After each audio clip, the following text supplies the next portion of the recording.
Hello, knowledge seekers. Welcome to our channel. Today we discuss about the tension and conflict between Kosovo and Serbia. ये जो topic है ये topic knowledge के perspective से तो important है ही, साथ में ये कॉम्पिटिटिव एग्ज़ाम के लिए भी बहुत ज़्यादा हेल्पफुल है, क्योंकि आजकल यूपीएससी हो, बीपीएससी हो, या फिर और अदर स्टेट पीसीएस या अलग अलग जो स्टेट प्रीलिम्स एग्ज़ाम हो रहे, कॉम्पिटिटिव एग्ज़ाम हो रहे, उनमें अब स्पोर्ट्स से रिलेटेड भी क्वेश्चंस राइज हो रहे हैं। तो ये इंडियन एक्सप्रेस का आर्टिकल है। ये एक सर्बियन टेनिस प्लेयर हैं, नोवाक जोकोविक। हाल ही में ये अपने अतरंगी मिजाज के लिए जाने जाते हैं और अभी फिर से ये न्यूज़ में हर जगह छाए हुए हैं। तो इन्होंने क्या किया है कि मैच के बाद जो कैमरा के पास इन्होंने ऑटोग्राफ देने के लिए ये गए और उन्होंने कैमरा के ऊपर लिख दिया कि Kosovo is the heart of Serbia, stop the violence. इनके ये लिखने के बाद ये बहुत ज़्यादा हर जगह इंटरनेट पे, इंस्टाग्राम पे, ट्विटर पे, हर जगह ये बहुत ज़्यादा वायरल होने लगा। तो इनके ये ऐसा लिखने के पीछे रीज़न क्या था? तो सबसे पहले थोड़ा सा इनके बारे में जानते हैं। Novak Djokovic famous tennis player है। ये एक फेमस टेनिस प्लेयर है। अभी करेंटली ये वर्ल्ड के रैंक 3 पे सिंगल्स टाइटल में आते हैं। टेनिस में बहुत सारा अलग अलग रैंक होता है, जैसे डबल होता है, वो मैन वुमेन का भी होता है। तो ये इन्होंने सिंगल में वर्ल्ड नंबर 3 रैंक हासिल किया है। उसके बाद इनके मेजर अचीवमेंट्स की अगर बात करें तो ये जो है वर्ल्ड के नंबर 1 रहे थे 387 वीक के लिए, और इन्होंने ये टाइटल 12 अलग अलग साल में जीता है।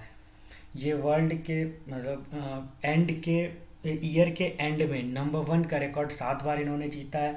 और साथ ही इन्होंने जॉइंट रिकॉर्ड 22 बार grand slam man single title को जीता है। जॉइंट रिकॉर्ड मींस कि इनके साथ एक और थे जिन्होंने इस अवार्ड को शेयर किया है, जो है रफेल नडाल। अब थोड़ा सा ग्रैंड स्लैम क्या होता है। ग्रैंड स्लैम जो है एक टेनिस टूर्नामेंट है जो कि पूरे साल में 4 टूर्नामेंट होता है: Australia open, French open, US open और विंबलडन ओपन।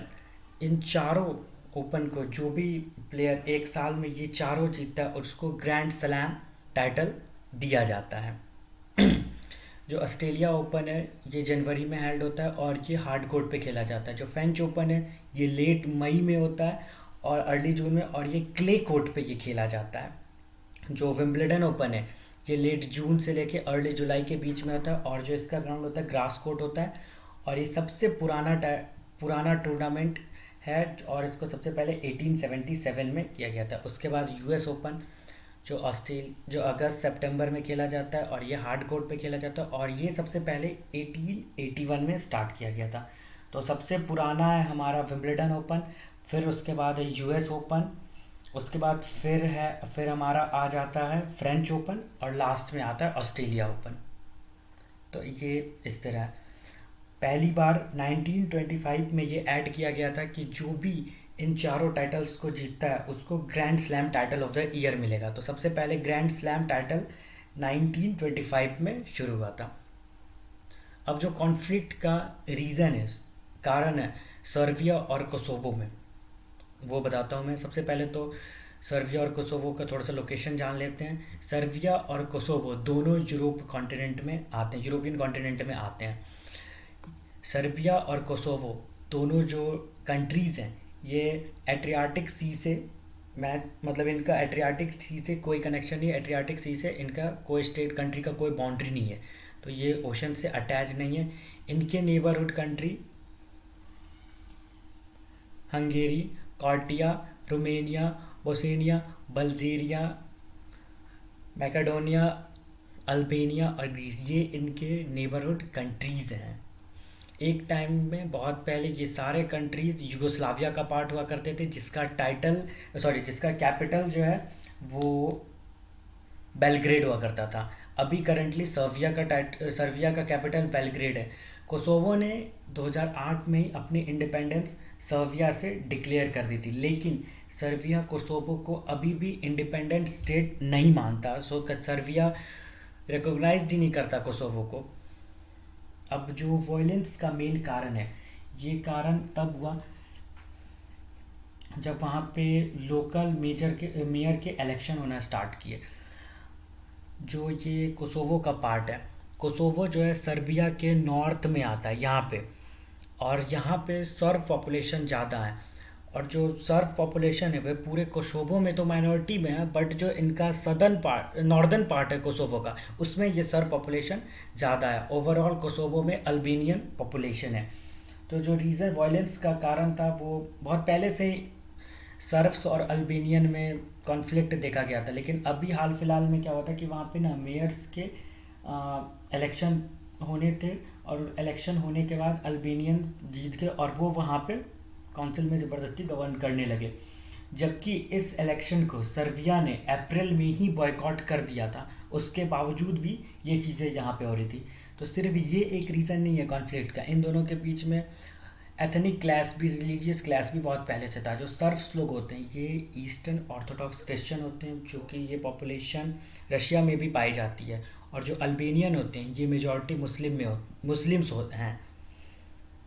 जो सर्व हैं वो सर्बिया में मेजॉरिटी में है, और जो अल्बेनियंस हैं वो कोसोवो में मेजॉरिटी में है।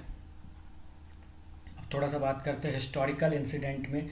ये दोनों कंट्रीज़ यूगोस्लाविया के टूटने के बाद ये दोनों कंट्रीज़ बने हैं। अर्ली 1990s में जो यूगोस्लाविया डिसइंटीग्रेट हो गया। डिसइंटीग्रेट होने के बाद 1998 से 1999 में ही इनका जो सदर्न प्रोविंस है इसका सर्बिया का, वहाँ पे थोड़ा सा कुछ कम्युनल वायलेंस या टेंशन होना स्टार्ट हो गई थी, मेजरली दो ग्रुप्स के बीच में, सर्ब्स और अल्बेनियन।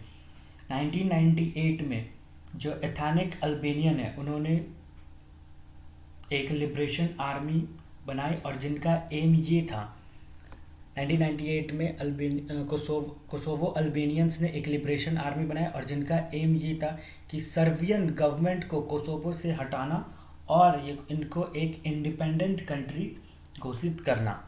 और जैसा कि हम लोगों को पता है कि जब कभी भी कोई भी प्रोविंस, कोई भी सूबा अगर इंडिपेंडेंस की बात करता है तो ऐसा तो नहीं है कि वो कंट्री चाहेगी कि हाँ हमारा एक पार्ट अलग हो जाए, वो कंट्री कभी नहीं चाहेगी।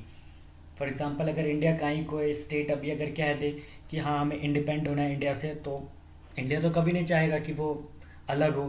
तो इसके लिए मेनली 3 फार्मूले पे काम होता है कि सबसे पहले तो ट्राई करो जो प्रोटेस्ट है, जो वायलेंस हो रहे हैं वहाँ पे, उसको कंट्रोल करने के लिए कोई भी मेथड से, वो जिस भी तरीके से हो उस वायलेंस को कंट्रोल करो। ये पहला स्टेप 1 है।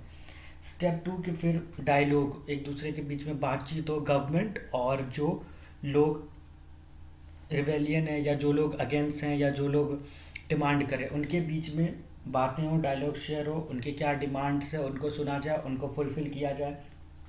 तीसरा स्टेप कि इनको चांस देना चाहिए, जो कि अगर सरेंडर करना चाहते हैं ये लोग या फिर कुछ ऐसा करना चाहें जो मिलजुल के बात हो सके, तो उनको वो मौका मिलना चाहिए। इन 3 स्टेप्स से मतलब मेजॉरली प्रोटेस्ट या वायलेंस किसी भी प्रोविंस में, किसी भी पार्ट में रोका जा सकता है इन 3 स्टेप्स के हेल्प से। ताकि जो वो प्रोविंस, अगर ऐसा नहीं होता है तो वो प्रोविंस हो सकता है अपने आप को डिफरेंट फील करे, एलियन फील करे। तो इसके लिए हो सकता है कभी कभी हमें उन लोगों को ऑटोनॉमी भी देनी पड़ सकती है, ताकि उनको लगे कि हाँ वो स्पेशल है, वो भी इस देश का पार्ट है। तो ये हो गया।